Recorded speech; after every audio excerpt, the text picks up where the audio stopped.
बिस्मिल्लाहिर्रहमानिर्रहीम, अस्सलाम वालेकुम। आप देख रहे हैं साउथ पंजाब डिजिटल। मैं हूं आपकी मेज़बान तंजीला मलिक। नाज़रीन गिरामी, पाकिस्तान में ब्रेस्ट कैंसर के बाद दूसरा सबसे तेज़ी से फैलने वाला कैंसर सर्वाइकल कैंसर है। खुश आइन बात यह है कि इस कैंसर से बचाव के लिए महफूज और मौसर वैक्सीन मौजूद है, जिसे HPV कहा जाता है, जिसे दुनिया भर में लाखों ख़वातीन को लगाया जा चुका है। मगर अफसोस कि सोशल मीडिया पर इसके बारे में मुख्तलिफ अफवाहें और मनफी प्रोपेगंडा फैलाया जा रहा है, जिसकी वजह से लोग खौफ और तज़ब्ज़ुब का शिकार नज़र आते हैं। आज हम इसी मौजू पर बात करेंगे कि ये वैक्सीन क्या है और ये किस तरीके से काम करती है और हमें अपनी बच्चियों को क्यों लाजमी लगवानी चाहिए। आज की पॉडकास्ट में मेरे साथ मौजूद हैं डॉक्टर कुरतुलैन हाशमी, माहिर अमराज कैंसर, पाकिस्तान एटॉमिक एनर्जी मीनार हस्पताल मुल्तान से। आइए मज़ीद अहम हक़ाइक़ उनसे जानते हैं। अस्सलाम वालेकुम डॉक्टर साहिबा। वालेकुम अस्सलाम। कैसी हैं आप? खैरियत से हैं? शुक्र अल्हम्दुलिल्लाह। साउथ पंजाब डिजिटल के प्लेटफॉर्म पे आपको खुशामदीद कहते हैं। बहुत शुक्रिया साउथ पंजाब डिजिटल का कि उन्होंने आज मुझे यहाँ अपने प्रोग्राम में दावत दी है। अच्छा डॉक्टर साहिबा, एक बहुत ज़्यादा कन्फ्यूजन हमारे मुल्क में चल रही है। कुछ लोगों को जिनको मालूमात है इसके हवाले से शौरो आगाही है बाकायदा तौर पर, तो वो तो इस चीज़ को बाकायदा तौर पर अंडरस्टैंड भी कर रहे हैं, लेकिन बहुत सारे लोग इस हवाले से कुछ जिनको दुरुस्त मालूमात नहीं है, तो वो आवाम में जो है अजीब किस्म की मनफी रुझान भी देखने को मिल रहा है। तो आज हम इसी हवाले से ही बात करेंगे कि बेसिकली जो सर्वाइकल कैंसर है और HPV जो वायरस है, इस हवाले से सबसे पहले बताइएगा कि ये है क्या और इनका आपस में ताल्लुक़ क्यों है और ये किस वजूहात की बिना पर जो है वो बनता है बच्चियों में। जी, बहुत अहम और बुनियादी सवाल है ये, क्योंकि आजकल पूरे पाकिस्तान में जो एक मुहिम चलाई जा रही है वैक्सीनेशन की ह्यूमन पैपिलोमा वायरस के ख़िलाफ़, उसके लिए जानना बहुत ज़रूरी है कि ये वैक्सीनेशन ज़रूरी क्यों है। तो आपको बेसिक मालूमात होनी चाहिए। सर्वाइकल कैंसर से मुराद ये है कि ये रहम का निचला हिस्सा है। इट्स वेरी कॉमन कैंसर, बहुत ही आम मसला है ये ख़वातीन के अंदर, और पाकिस्तान में उभरते हुए कैंसर्स में ये भी शामिल है।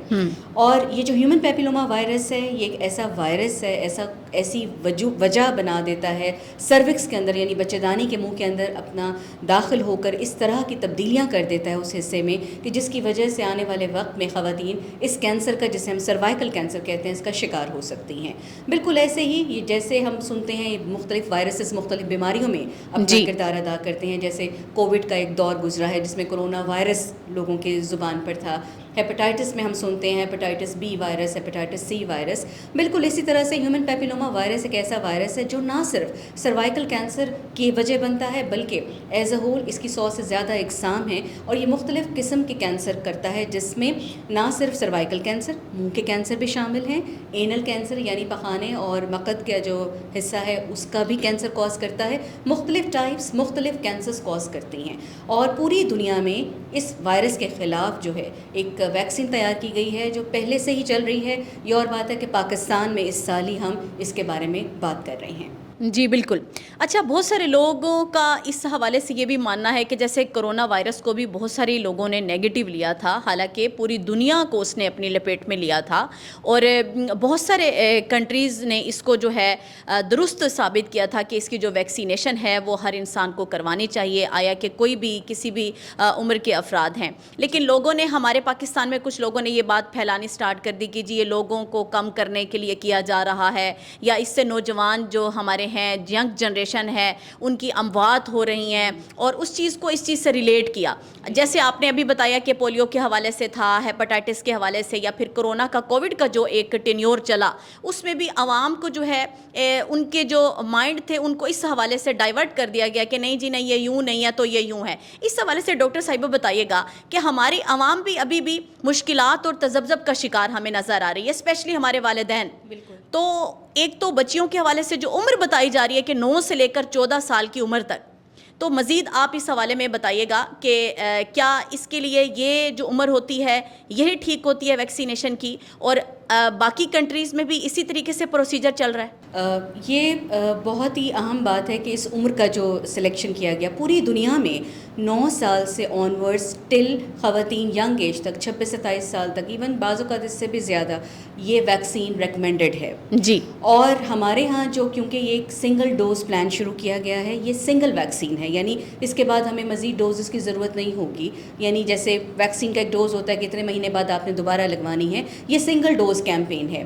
9 سے 14 سال کی عمر اس لیے ضروری ہے کیونکہ یہ وہ عمر ہے کہ جس میں آپ گروئنگ ایج میں ہوتے ہیں، آپ کے ریپروڈکٹیو ایج سٹارٹ نہیں ہوتی، یعنی جو آپ کا جو یوں کہنا چاہیے کہ جو ازدواجی تعلقات ہیں جب تک وہ شروع نہیں ہوتے اس سے پہلے تک آپ یہ ویکسین لگوا سکتے ہیں. یہ سب سے اہم اور سب سے امپورٹنٹ بات ہے کیونکہ یہ اس کینسر کا تعلق بھی ایسی ایج کے ساتھ ہے. اگر ہم دیکھیں ریپروڈکٹیو ایج ہے، یعنی وہ ایج ہے جس میں خواتین بچے پیدا کرتی ہیں، ازدواجی تعلقات قائم ہوتے ہیں اور اس طرح سے زندگی آگے بڑھتی ہے. جی. لیکن ان تعلقات کو پیدا ہونے سے پہلے ہی یہ ویکسین کرنے کا مقصد یہ ہے کہ اگر خدا نخواستہ ان تعلقات کی وجہ سے اگر ہیومن پیپیلوما وائرس باڈی کے اندر داخل ہو گیا ہے تو اس میں کینسر کا چانس کم سے کم ہو. دیکھیے یہ کینسر کو روکے گی نہیں، یہ کینسر کو روکنے کے لیے، روکنے مینس کہ کینسر کو ٹریٹ کرنے کے لیے نہیں ہے، یہ ان عوامل کو کنٹرول کرنے کے لیے ہیں جو کینسر کوز کر سکتے ہیں، جو اس کا سبب بنتے ہیں. بالکل. یہ ویکسین کا مقصد یہی ہے کہ اگر وائرس جسم کے اندر کبھی داخل بھی ہوتا ہے تو اس کی ایکٹیویٹی ہی نہ ہو کہ وہ کینسر جیسی تبدیلیاں کر سکے. تو یہ ایج بیسٹ ایج ہے اور انٹرنیشنلی ریکمینڈڈ ایج ہے. اچھا ڈاکٹر صاحبہ، تجربے سے مجھے بات یاد آئی کہ میں پچھلے دنوں پوسٹ بھی دیکھ رہی تھی سوشل میڈیا پر، باقاعدہ طور پر لکھا ہوا تھا کہ جی اس ویکسینیشن سے بچیے، یہ پاکستان میں صرف تجربے کے طور پر آئی ہوئی ہے اور پاکستان میں ہماری بچیوں کو صرف تجربہ گاہ کے طور پر لیا جا رہا ہے. تو اس حوالے سے ڈاکٹر صاحبہ بتائیے گا. جی ہاں، دیکھیے جو انٹرنیشنلی جو ویکسینز اویلیبل ہیں سرویرکس اور گارڈیسل کے نام سے ہیں. سرویرکس جو ہے یہ ہیومن پیپیلوما وائرس 16 اور 18 یعنی یہ بائیولنٹ ویکسین ہے، 2 وائرسز کے خلاف کام کرتی ہے جو سروائیکل کینسر کو کوز کرتے ہیں. اور جو کوڈری ویلنٹ ویکسین ہے وہ 4 وائرسز کو کنٹرول کرتی ہے. جیسے میں نے بتایا اس کی 100+ ٹائپس ہیں اس وائرس کی. بالکل. تو اس کی جو 4 ٹائپس کو کوز کرنے کے لیے جو انہوں نے جو کنٹرول کرنے کے لیے ویکسین بنائی ہے دیٹ از کوڈری ویلنٹ ویکسین، اس کا نام گارڈیسل ہے. دنیا میں یہ ویکسینز ہیں جو انٹرنیشنلی بنی ہیں اور جن کے تجربات کیے گئے ہیں اور ایویڈنس اب ہمارے پاس موجود ہے. پاکستان نے جو ویکسین لانچ کی ہے یہ WHO سے اور FDA سے اپرووڈ ہے. یہ ایسا نہیں ہے کہ یہ کوئی ہم نے چائنا سے لے کر اور ہم لگانا شروع کر دیا، ہم نے ایسا نہیں ہے، یہ اپرووڈ ہے، WHO کا اپرووڈ پروگرام ہے. اور یہ WHO اسی ویکسین اور یہ سیف اینڈ ساؤنڈ ہے. بالکل، اس سے کوئی انفرٹیلٹی نہیں ہے، کوئی بانجھ پن نہیں ہو رہا. جیسے پولیو کے ڈراپس کے ساتھ آج تک ہمارے ہاں یہ پولیو کیوں نہیں ختم ہو سکا؟ کیونکہ وہ ایک ہمارے ساتھ ایک اسٹگما لگا ہے پولیو کا، اور ہم اس میں یہ کہتے ہیں کہ یہ بانجھ پن کا شکار کرنے کے لیے ڈراپس دیے جاتے ہیں. ایسا ہی ہے. اور خواتین کے لیے اب جب یہ سروائیکل کینسر کے حوالے سے جب بات شروع ہوئی ہے، ہیومن پیپیلوما وائرس کے خلاف یہ ویکسین آئی ہے، تب یہ بات شروع ہو گئی کہ خواتین کو انفرٹائل کرنے کے لیے یہ جو ویکسین ہے یہ ہمیں دی جا رہی ہے، اس لیے ہم اپنی بچیوں کو نہیں لگائیں گے. بالکل. بہت شکریہ ڈاکٹر صاحبہ آپ کی تشریف آوری کا، اور آپ نے اتنی خوبصورت گفتگو سے ہمیں نوازا. ہماری تمام سننے والوں کو، دیکھنے والوں کو آپ نے اتنی اچھی اتھینٹک اور فیکٹس اینڈ فگر پہ جو ہے مبنی گفتگو کی اور انہیں بتایا کہ آیا درست کیا چیز ہے، غلط کیا چیز ہے. افواہوں کے بارے میں بھی آپ نے جو ہے ان کو کلیریفیکیشن دے دی. بہت بہت شکریہ آپ کا. تنزیلہ آپ کا شکریہ، ساؤتھ پنجاب ڈیجیٹل کا بہت شکریہ کہ انہوں نے مجھے اس قابل سمجھا کہ میں آؤں اور اس حوالے سے بات کروں. تھینک یو سو مچ. بہت شکریہ. جی ناظرین گرامی، آج کی گفتگو سے واضح ہوا کہ HPV ویکسین 100% درست ہے، سروائیکل کینسر جیسے خطرناک مرض سے بچاؤ کا بہترین ذریعہ ہے. لہٰذا سوشل میڈیا پر ہونے والے منفی پروپیگنڈا کو نظر انداز کریں، اپنی بچیوں کی صحت کو ترجیح دیں. یاد رکھیے صحت سب سے بڑی دولت ہے. اللہ پاک ہم سب کو محفوظ رکھے. اسی کے ساتھ اپنی میزبان تنزیلہ ملک کو ساؤتھ پنجاب ڈیجیٹل کے پلیٹ فارم سے دیجیے اجازت. اللہ نگہبان.